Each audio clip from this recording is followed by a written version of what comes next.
Perkenalkan, nama saya Krisdayanti, NIM 19104168886, kelas A2 pagi, dosen Pak Adi Mursalin SEMM.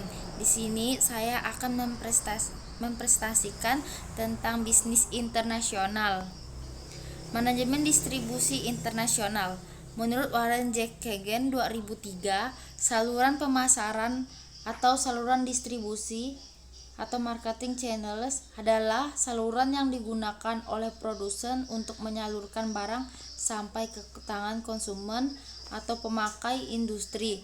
Menurut Kotler, saluran pemasaran adalah sekelompok perusahaan atau perseorangan yang memiliki hak pemilik atas produk atau membantu memindahkan hak pemilikan produk ketika akan dipindahkan dari produsen ke konsumen. Saluran pemasaran antar satu dengan bagian lainnya merupakan satu kesatuan yang saling bergantung sehingga membentuk sistem saluran pemasaran atau marketing channel system. Saluran pemasaran mempunyai andil dalam menyampaikan barang ke konsumen, yaitu sebagai agen.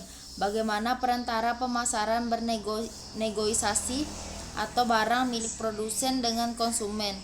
Bagaimana perantara terlibat dalam proses untuk membuat produk atau jasa yang siap untuk dikonsumsi oleh konsumen. A. Anggota saluran distribusi internasional. 1. Distribusi tidak langsung. Agen perusahaan manajemen ekspor atau PME, Export Management Company, adalah suatu perusahaan manajemen ekspor yang melayani berbagai perusahaan dalam kegiatan ekspor. Perusahaan ini memandang pengekspor sebagai klien mereka. Dalam aktivitasnya, perusahaan manajemen ekspor ini bekerja sama dengan perusahaan pelayaran. Selain itu, mereka juga menggunakan nama, material promosi, dan administrasi kliennya. Perusahaan ini memiliki skala operasi yang berbeda-beda. Ada perusahaan yang menangani 10 produsen, ada juga yang melayani ratusan produsen. Keberadaan perusahaan manajemen ekspor ini sangat membantu, khususnya bagi perusahaan kecil yang tidak mampu menggaji manajer ekspor. Selain itu, perusahaan ini juga memahami budaya dan keadaan luar negeri, termasuk di dalamnya kondisi ekonomi, politik, hukum, dan perpajakannya. Dalam pemilihan perusahaan manajemen ekspor, kita harus berupaya menemukan perusahaan manajemen ekspor yang mengkhususkan diri pada produk tertentu, memiliki sistem distribusi global yang terorganisasi dengan baik. Sementara perusahaan manajemen ekspor ini memperoleh pendapatan dari diskon atas barang yang merek beli untuk dijual kembali ke pasar luar negeri. Besar kecilnya tingkat diskon yang diambil bergantung pada layanan yang diberikan dan tingkat kesulitan distribusi. 2. Agen ekspor perusahaan manufaktur ekspor agen atau AEP. Agen ekspor perusahaan menyediakan layanan yang hampir sama dengan perusahaan manajemen ekspor, namun dalam skala dan kontrak yang lebih kecil. Agen ekspor perusahaan ini bekerja atau bertindak atas namanya sendiri dan menerima untuk jasa yang mereka terima. 3. Asosiasi Web Pomere. Asosiasi ini didirikan oleh produsen Amerika Serikat. Anggota asosiasi ini dapat menentukan harga, berbagi informasi, melakukan riset pemasaran, dan lain-lain. 4. Agen komisioner dan agen pembelian yang dikendalikan negara. Agen komisioner ini bertindak mewakili pedagang luar negeri atas pembelian produk tertentu. Agen komisioner ini menerima komisi dari klien luar negeri untuk jasa pembelian produk tersebut, sedangkan agen pembelian yang dikendalikan negara adalah perwakilan pembelian resmi suatu pemerintah untuk pembelian barang-barang tertentu. Biasanya negara berkembang mempertahankan misi untuk memasok barang dengan menempatkan beberapa stafnya di luar negeri. B. Pedagang perantara. 1. Pedagang ekspor. Pedagang ekspor adalah pedagang yang langsung membeli barang dari produsen dan memiliki hak atas produk tersebut. Pedagang ekspor memiliki mitra di luar negeri baik pengecer maupun pedagang besar. Dalam aktivitasnya, pedagang ekspor menggunakan nama sendiri dan menanggung semua resikonya. 2. Koperasi pengekspor atau cooperative exporter. Koperasi pengekspor adalah kumpulan dari perusahaan-perusahaan yang membentuk suatu koperasi untuk pendistribusian produk-produk ke luar negeri. Model kerjasama antara produsen dengan koperasi pengekspor ini disebut dengan piggybacking, di mana koperasi pengekspor ini dapat berperan sebagai perusahaan manajemen ekspor ataupun hanya sebagai agen. 3. Pemasok ekspor atau ekspor vendor adalah perusahaan yang mengkhususkan diri dalam penjualan produk dengan kualitas rendah atau yang jumlah produksinya berlebihan untuk dijual kembali ke luar negeri. 2. Distribusi langsung. Distribusi langsung melalui agen. Dalam pendistribusiannya langsung, perusahaan dapat bekerja sama dengan agen perantara luar negeri yang dimana agen tidak memiliki hak atas barang tersebut. B. Perwakilan agen atau sales representative. Kegiatan sales representative ini merupakan perwakilan perusahaan di negara asing untuk melakukan penjualan di negara tersebut dan komisi didapat dari penjualan. C. Agen pembelian atau purchasing agent. Agen pembelian ini kadang disebut juga dengan pembeli barang untuk diekspor. Mereka aktif bergerak mencari produk dengan verifikasi tertentu untuk kepentingan luar negeri dengan standar produk dan harga dari luar negeri. D. Pialang ekspor atau ekspor broker. Tugas dari pialang ekspor adalah mempertemukan pembeli luar negeri dengan penjual lokal. 3. Distribusi langsung melalui pedagang perantara. Distributor ekspor. Ekspor distributor. Distributor ekspor memiliki barang dengan diskon yang besar kemudian menjualnya kembali untuk mendapatkan laba, memberikan layanan servis atau pembelian barang tersebut, serta mereka menggunakan nama mereka.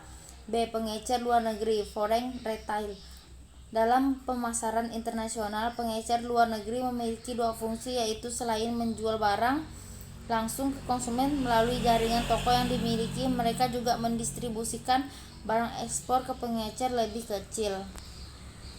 C. Pemborong ekspor atau ekspor jobber. Pemborong ekspor melakukan kegiatan bisnisnya dengan memborong semua barang ekspor untuk memenuhi kebutuhan konsumen luar negerinya. 4. Distribusi milik perusahaan. Salah satu alternatif untuk mendistribusikan produk ke luar negeri adalah dengan membuat saluran distribusi sendiri. Ada 3 alasan mengapa perusahaan lebih memilih untuk membuat saluran distribusi sendiri untuk memasarkan produknya ke luar negeri, antara lain untuk memperkuat cakupan wilayah dengan tujuan meningkatkan penjualan, dapat mengontrol pendistribusian di luar negeri secara penuh, dan tidak ada saluran distribusi lain tidak tersedia. 5. Pasar kelabu atau grey market. Grey market merupakan salah satu alternatif yang bisa digunakan untuk memasarkan produk pasar internasional, di mana distribusi barang di sini dilakukan melalui saluran yang tidak memiliki otoritas. B. Keputusan desain saluran. 1. Menganalisis kebutuhan konsumen. Bagaimana perilaku pembelian konsumen? Apakah mereka lebih suka membeli di lokasi sekitar rumah mereka, ataukah mereka rela menempuh jarak yang jauh untuk mendapatkan produk tertentu? Apakah mereka lebih suka membeli secara pribadi seperti via internet atau via telepon? Apakah konsumen menginginkan banyak pelayanan tambahan dan lain sebagainya? 2.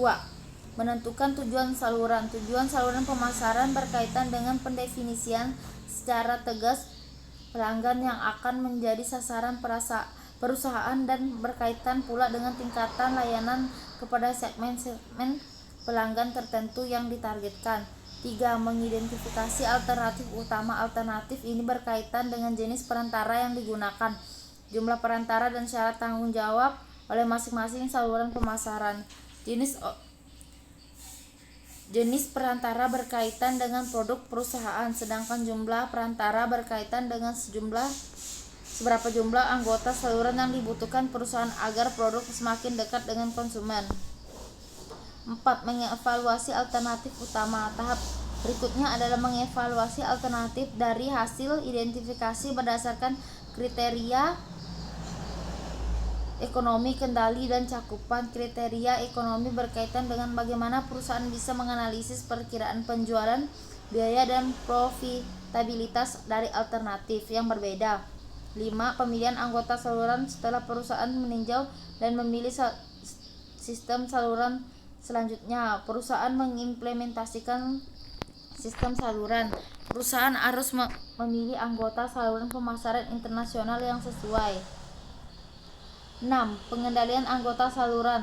Hilangnya kendali atas produk dalam proses pendistribusian kepada anggota saluran pemasaran mungkin sudah menjadi konsekuensi dari produsen, walaupun dalam pasar domestik sebagian kendali diberikan ke anggota salurannya. Kemampuan produsen sangat beragam dalam mengelola distributor. Hal ini terkait dengan kekuatan saluran atau channel power, yaitu kemampuan untuk mengubah perilaku anggota saluran. Jenis-jenis channel power itu antara lain: A. Kekuatan koersif. Kekuatan koersif berupa ancaman dari produsen atau menarik anggota daya atau menghentikan hubungan kerjasama dengan anggota saluran, tetapi dalam penerapannya sering menghasilkan konflik. B. Kekuatan penghargaan. Kekuatan penghargaan berupa penawaran ekstra dari produsen kepada konsumen sebagai wujud penghargaan atas keberhasilan melaksanakan fungsi tertentu. Yang C. Kekuatan resmi. Kekuatan resmi ini berupa kontrak yang dibuat produsen untuk anggota saluran bahwa produsen adalah pemimpin yang resmi. D. Kekuatan acuan. Produsen akan dihormati sehingga anggota saluran merasa bangga bekerja sama dengannya. Sekian presentasi dari saya ucapkan terima kasih.